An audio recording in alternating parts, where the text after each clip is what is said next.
Hello students, welcome to Dronacharya IAS YouTube channel.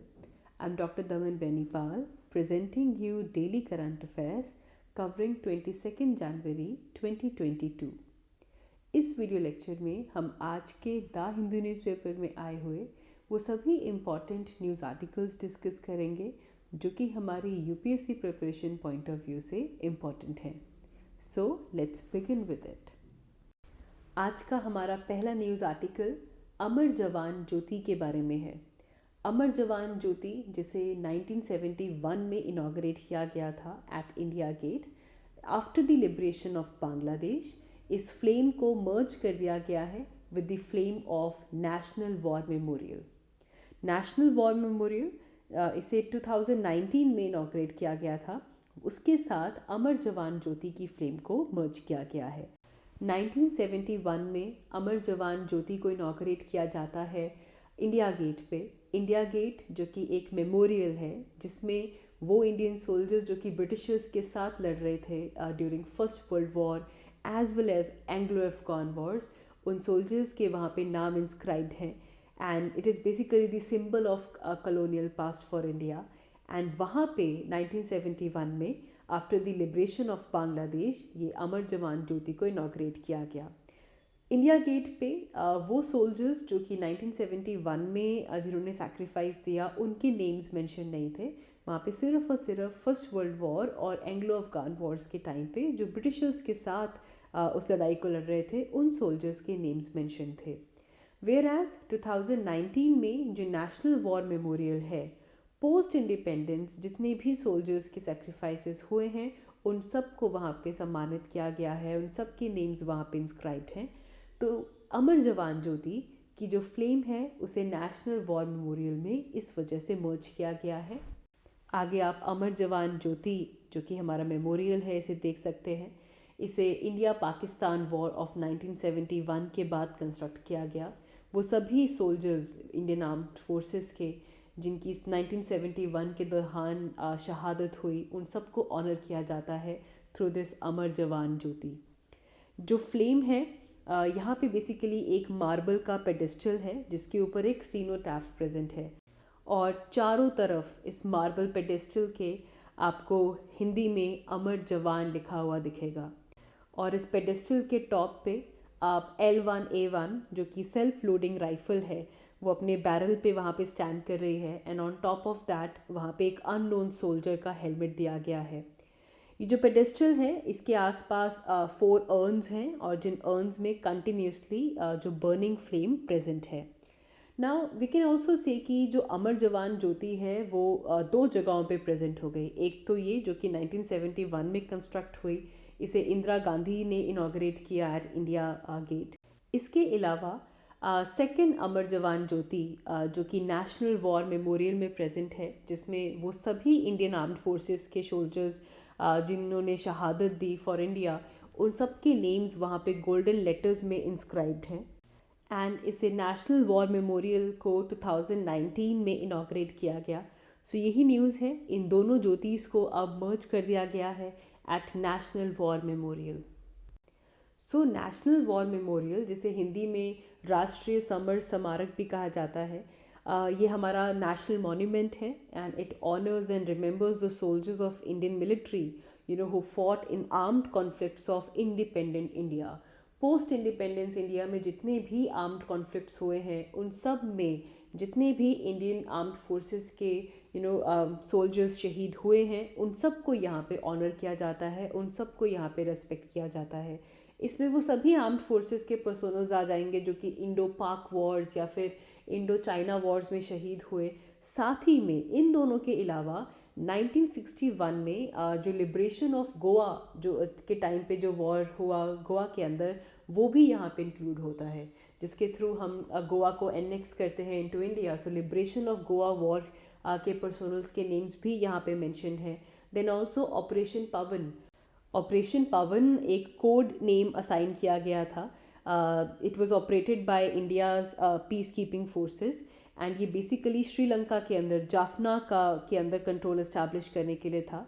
वहाँ पे LTTE का दौर आया था एंड वहाँ पे इंडो श्रीलंका कॉर्ड के टाइम पे जाफना पेनिनसुला पे दोबारा इंडियन पीस कीपिंग फोर्सेस ने अपना कंट्रोल इस्टेब्लिश किया था।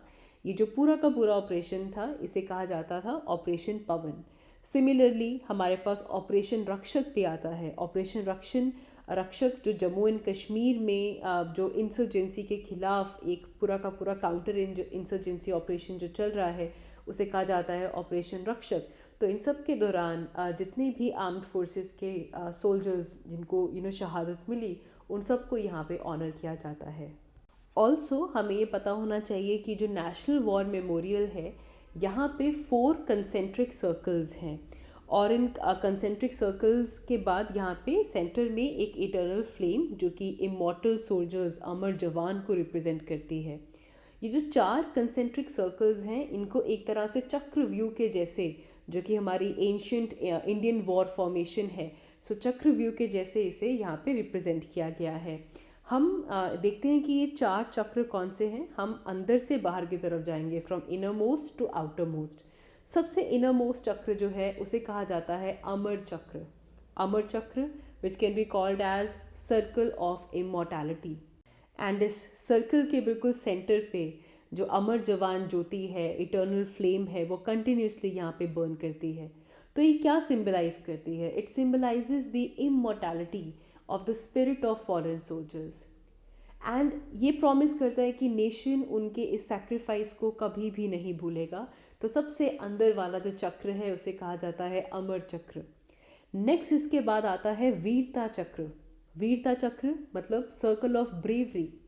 सो इंडियन आर्म्ड फोर्सेस की ब्रेवरी को यहाँ पे दिखाते हुए सेकेंड सर्कल में हमारे पास एक कवर्ड गैलरी है जिसके अंदर इंडियन आर्म्ड फोर्सेस की कुछ 6 बैटल्स को यहाँ पे ब्रॉन्ज के अंदर शोकेस किया गया है। जैसे कि we have battle of Ganga Sagar, then also Longewala को यहाँ पे शो किया गया है, Tithwal, Rezangla, operation Meghdoot and operation Trident. तो ये जो 6 इनको ब्रॉन्ज के अंदर डिपिक्ट किया गया है, these valiant battle actions of Indian armed forces, ये है हमारा सेकंड चक्र जिसे हम कहते हैं वीरता चक्र। फिर उसके बाद आता है हमारा थर्ड चक्र जिसे कहा जाता है त्याग चक्र, सर्कल ऑफ सैक्रिफाइस। तो ये जो थर्ड चक्र है यहाँ पे बेसिकली त्याग चक्र में सर्कुलर कंसेंट्रिक वॉल्स हैं जिसको हम कह सकते हैं walls of honour, and they basically symbolize the ancient war formation. चक्रव्यूह को ये सिंबलाइज करता है। एंड इस वॉल्स के अंदर ग्रेनाइट टेबलेट्स हैं और इंडिपेंडेंट ग्रेनाइट टेबलेट्स लगाए गए हैं हर एक सोल्जर के लिए। एंड उनका जो सेक्रीफाइस है, उनके जो नाम है, उनकी डिटेल ऑफ जो रैंकिंग है उसे गोल्डन लेटर्स में त्याग चक्र के अंदर मेंशन किया गया है। एंड सबसे बाहर आता है रक्षक चक्र। रक्षक चक्र मतलब सर्कल ऑफ प्रोटेक्शन।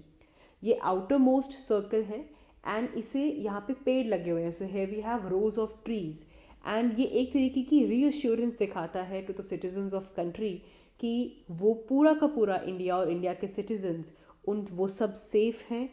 एंड हर एक पेड़ इंडियन आर्म्ड फोर्सेस के उन सोल्जर्स को एग्जिबिट करता है जो कि इंडिया की जो बॉर्डर्स हैं round the clock Indian citizens के लिए, इंडिया की सेफ्टी के लिए निरंतर खड़े हैं। तो ये चौथा जो हमारा चक्र है इसे हम कहते हैं रक्षक चक्र। तो ये 4 चक्र हमें नेशनल वॉर मेमोरियल में मिलते हैं। इसके अलावा एक परम योद्धा स्थल भी है जिसमें हमारा जो परमवीर चक्र है, इंडिया का हाईएस्ट मिलिट्री ऑनर, इसके जो 21 रेसिपिएंट्स हैं उनके बस्ट को वहाँ पे क्रिएट किया गया है। So we have a Param Yoddha Sthal as well at national war memorial. आगे बढ़ते हैं। सो मेघालय जो कि अपना 50 years of creation, 50 years of statehood celebrate कर रहा है। इस दौरान मेघालय के सीएम ने ये पिच किया कि वहाँ के फेमस लिविंग रूट ब्रिजेस को यूनेस्को की रिकग्निशन मिलनी चाहिए। वेल, लिविंग रूट ब्रिजेस जो कि अमेज कर देते हैं, पहले समझते हैं कि ये हैं क्या। ये एक तरीके के एरियल ब्रिजेस हैं और इंडियन रबर ट्री जो कि मेघालय में बहुत ही अबंडेंटली मिलता है, इंडियन रबर ट्री की जो रूट्स हैं उनको किसी तरह से वीव करके और इस तरह से मैनिपुलेट किया जाता है कि वो प्रॉपर एरियल ब्रिज बना देता है। जैसा कि आप इस पिक्चर में भी देख सकते हैं, ये ट्री की लिविंग रूट्स हैं जिनको टेम करके मैनिपुलेट करके एक स्ट्रीम के ऊपर आपने एरियल ब्रिज बना दिया। इसके लिए ट्रेडिशनल ट्राइबल नॉलेज होनी ज़रूरी है, किस तरह इंडियन रबर ट्री की जो रूट्स हैं जो कि लेटरली ग्रो करती हैं उनको आप हॉरिजॉन्टली ग्रो करवा के एक ब्रिज की फॉर्म में इसको कन्वर्ट कर रहे हैं. So it's very very innovative and very traditional for Meghalaya. And बहुत सेंचुरीज से ऐसी एग्जाम्पल्स हमें मेघालय में देखने के लिए मिलती हैं. जो मेघालय के लिविंग रूट ब्रिजेस हैं, they are also called as Jingkieng Jri, and they are basically serving as a connector for generations. Meghalaya के अंदर ये traditional tribal knowledge and present time में हम इसको यूनेस्को की रिकग्निशन दिखाना चाहते हैं. It is acting like a connector between generations. Mainly ये जो ब्रिजेस हैं इनको रिवर्स और जो स्ट्रीम्स हैं इनको क्रॉस करने के लिए बनाया जाता है. एंड मेघालय में ये एक वर्ल्ड फेमस टूरिस्ट अट्रैक्शन भी बन चुका है. मेघालय के 2 ब्रिजेस ऐसे हैं जो कि वर्ल्ड फेमस हैं और पॉपुलर टूरिस्ट स्पॉट हैं. For example we have Riwai root bridge and Umshiang double decker bridge. वहाँ पे डबल डेकर ब्रिज बना हुआ है ओवर अ स्ट्रीम. नाउ इस ब्रिज की प्रॉपर्टीज़ भी काफ़ी इंपॉर्टेंट हैं. ये जो ब्रिज है क्योंकि ये लिविंग रूट्स का बना हुआ है, it is very elastic and जो रूट्स हैं वो बहुत ही ईजीली कंबाइन हो जाती हैं. और ये जो ट्रीज़ हैं, ये जो रूट्स हैं, ये रफ़ और रॉकी सॉइल में लगते हैं. एंड इसके बावजूद वहाँ पे स्ट्रीम्स के अलॉन्ग ये पूरे के पूरे लिविंग रूट्स के ब्रिजेस हैं. आइडिया अच्छा है. बहुत अच्छी बात होगी अगर यूनेस्को मेघालय के इन लिविंग रूट ब्रिजेस को रिकग्नाइज़ करें. इसे लेकर इंडिया के जूलॉजिकल सर्वे ने कुछ ग्रीन रूल्स रेकमेंड किए हैं. उन्होंने कहा है कि इस एरिया की जो फॉनल डाइवर्सिटी है और इस यहाँ पे हेल्थ कार्ड्स को हमें पहले प्रिपेयर करना पड़ेगा ताकि लिविंग रूट ब्रिजेस को यूनेस्को की रिकग्निशन मिल सके. तो थोड़ी सी faunal diversity as well as the preparation of their health card is basically a prerequisite for earning the tag from UNESCO. आगे बढ़ते हैं. हमारी नेक्स्ट न्यूज़ टाइगर सेंसस से रिलेटेड है. टाइगर सेंसस जो कि बंदीपुर और नगर होल टाइगर रिजर्व के अंदर कंडक्ट होने वाला है. It is basically part of all India tiger and Megha herbivore estimation. ये जो एस्टिमेशन है, ये जो सेंसस है, ये 4 साल में एक बार होता है एंड ये 5th टाइम है जो इंडिया में इस तरह का सेंसस हो रहा है. सबसे पहले 2006 में हुआ, फिर 2010 में, 2014 में एंड देन 2018 में. लास्ट टाइम 2018 में टाइगर सेंसस हुआ था एंड उसके बाद अब हमारे जो टाइगर सेंसस है ये पूरी की पूरी एक्सरसाइज चल रही है एंड अब ये बंदीपुर और नगर होल टाइगर रिजर्व वाले एरिया में कमेंस हो चुकी है. नाउ सबसे पहले हमें टाइगर का जो कंजर्वेशन स्टेटस है वो पता होना चाहिए. सबसे पहले इंडिया की अगर बात करें so India's wildlife protection act 1972 ने टाइगर्स को शेड्यूल 1 में प्लेस किया है. शेड्यूल 1 जहाँ पे आपको अटमोस्ट लेवल ऑफ प्रोटेक्शन दी जाती है टू अ पर्टिकुलर स्पीशी. इसके अलावा IUCN international union for conservation of nature, IUCN की रेड लिस्ट में टाइगर्स को एंडेंजर्ड कहा गया है. After that we have CITES, convention on international trade in endangered species of wild fauna and flora. वहाँ पे भी इसे अपेंडिक्स 1 में डाला गया है. मतलब अगर हम इसके नेचर की बात करें, अगर स्टेटस की बात करें तो ये एंडेंजर्ड है. एंडेंजर्ड होने की वजह से चाहे Indian wild life protection act हो या फिर साइट्स हो, इसे सबसे ज़्यादा highest degree of protection tiger को दी जाती है. Now tiger conservation is very important. Tiger conservation is basically symbol of conservation of forest. आप एक तरह से फॉरेस्ट को कंजर्व करते हैं क्योंकि टाइगर एक यूनिक एनिमल है एंड इसका बहुत इंपॉर्टेंट रोल है to maintain the health and diversity of an ecosystem. क्योंकि अगर हम फॉरेस्ट के अंदर फूड चेन की बात करें सो टाइगर एक टॉप प्रेडेटर है. वो बिल्कुल फूड चेन के टॉप पे है, एपेक्स पे है एंड इसकी वजह से जो भी लार्ज मैमल्स हैं उन सब की पॉपुलेशन को टाइगर ही चेक करता है. तो टाइगर एक तरीके से बैलेंस मेंटेन करता है between herbivores as well as the vegetation which they feed upon. Let's say अब बहुत सिंपल एग्जांपल लेते हैं. हमें पता है कि टाइगर डियर खाता है और डियर घास खाता है. अगर टाइगर नहीं होगा तो डियर जो है वो बहुत ज़्यादा घास खा जाएगा एंड वो पूरा का पूरा जो इकोसिस्टम है उसका बैलेंस ख़त्म हो जाएगा. तो इसीलिए डियर्स की जो पॉपुलेशन है, जो नंबर है, उसे कौन चेक करके रखता है? टाइगर. जिसकी वजह से जो ग्रासेस हैं वो अपने लेवल पे अच्छा ग्रो कर पाते हैं। तो एक तरीके का बैलेंस मेंटेन रहता है between herbivores and the vegetation which they feed on. Therefore tiger conservation सिर्फ और सिर्फ टाइगर को कंजर्व नहीं करता, it's all about the conservation of the forest as well. इसीलिए टाइगर कंजर्वेशन को लेकर इंडिया में काफ़ी इंपॉर्टेंट प्रोजेक्ट्स भी चल रहे हैं। Like for example we have project tiger 1973 में शुरू हुआ था। ये बेसिकली एक सेंट्रली स्पॉन्सर्ड स्कीम थी of ministry of environment, forest and climate change, and 1973 में इसे लॉन्च किया गया। इसका मेन मकसद था to provide havens for tiger in countries national park. National parks में जो टाइगर्स हैं वो वहाँ पे अंडर प्रॉपर सिक्योरिटी इस्टेब्लिश हो सके, रह सके। After that important is national tiger conservation authority. हमारे आज के आर्टिकल में भी नेशनल टाइगर कंजर्वेशन अथॉरिटी को मेंशन किया गया है। It's very important, you need to know कि जो NTCA है ये एक स्टैट्यूटरी बॉडी है under ministry of environment, forest and climate change, and इसे 2005 में इस्टेब्लिश किया गया था on the recommendation of tiger task force. So India के लिए tiger conservation is very important, क्योंकि ग्लोबली टाइगर्स की 70% जो पॉपुलेशन में है वो सिर्फ इंडिया में रहती है। So 70% of tiger population globally is present in India. So इसीलिए इंडिया में इसको लेकर 51 टाइगर रिजर्व्स हैं।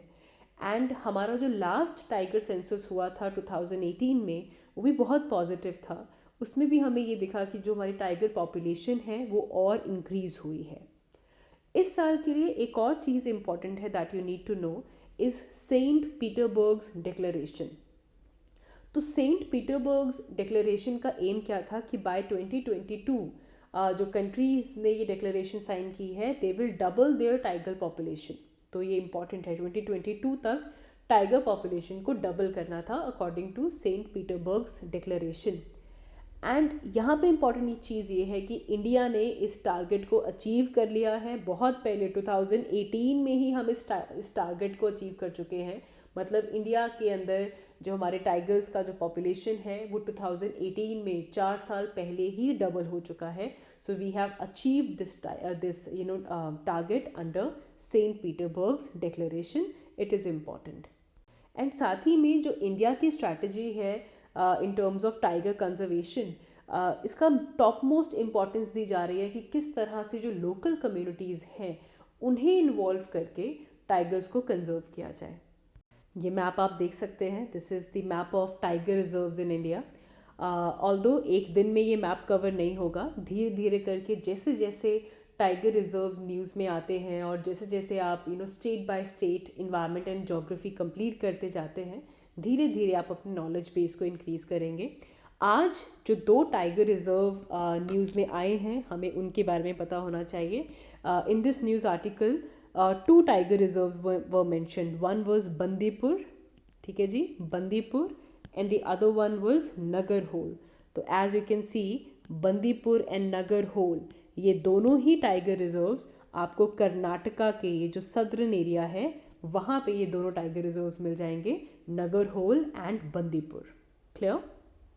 ऑलरेडी अगर हम परफॉर्मेंस देखें बंदीपुर एंड नगर होल की, तो जो 2018 का सेंसस हुआ था उसमें नगर होल की अगर हम बात करें तो 125 टाइगर्स को काउंट किया गया। This was counted in 2018। इससे पहले जो 2014 में सेंसस हुआ था उस टाइम पे नगर होल में सिर्फ और सिर्फ 72 टाइगर्स थे, और 4 साल के बाद 2018 में ये नंबर 125 पे चला गया। ये एक बहुत बड़ा शिफ्ट था, ये बहुत बड़ा जंप था। एंड इसको देखते हुए अब एक्सपर्ट्स ये कह रहे हैं कि क्योंकि अब 2022 आ चुका है कि बंदीपुर और नगर होल इन दोनों ने अपना ये ऑप्टिमम लेवल जो है वो इस्टेब्लिश कर लिया होगा। अब एक प्रॉपर बैलेंस वहाँ पे आ चुका होगा। एंड इस साल ऐसा नहीं होगा कि हमारे पास बहुत बड़ा इंक्रीज़ हमें मिल जाए, बहुत ही मार्जिनल इंक्रीज़ हमें बंदीपुर और नगर होल में टाइगर पॉपुलेशन के टर्म्स में मिल सकता है। आगे बढ़ते हैं, हमारी नेक्स्ट न्यूज़ सरस्वती रिवर से है। सरस्वती रिवर के रिवाइवल को लेकर हरियाणा और हिमाचल प्रदेश गवर्नमेंट ने मिलकर एक मेमोरेंडम ऑफ अंडरस्टैंडिंग साइन किया है, जिसके तहत एक डैम बनाया जाएगा एंड जिसका मेन पर्पस है to revive the Saraswati river. जैसा कि प्रपोज किया गया है, ये जो प्रोजेक्ट है इसमें जो डैम बनाया जाएगा उसकी कैपेसिटी कुछ 224 हेक्टेयर मीटर रखी जा रही है। एंड ये बिल्कुल हरियाणा और हिमाचल प्रदेश के बॉर्डर पे बनाया जाएगा। एंड अब क्योंकि ये रिवाइवल करना है, डैम बन रहा है, तो कौन सी रिवर का वाटर आ रहा है ये पता होना ज़रूरी है। So we have a river some over here. तो हिमाचल प्रदेश से रिवर सोम का जो वाटर है उसे डाइवर्ट किया जाएगा टू दिस डैम, एंड जिसके बाद इस वाटर को जो सरस्वती रिवर है उसकी स्ट्रीम में छोड़ा जाएगा। ये जो स्ट्रीम फ्लो करेगी ये हरियाणा के यमुनानगर के पास आदि बद्री एरिया है वहाँ से शुरू होगा। आदि बद्री से लेकर गोला चीखा जो कि कैथल के पास है वहाँ तक ये जो स्ट्रीम है सरस्वती रिवर की वो फ्लो करेगी। यहाँ पे जो आदि बद्री है ये बिल्कुल शिवालिक रेंज के फुट हिल्स पे लाई करता है, and it is somewhere 90 kilometre east of Kurukshetra.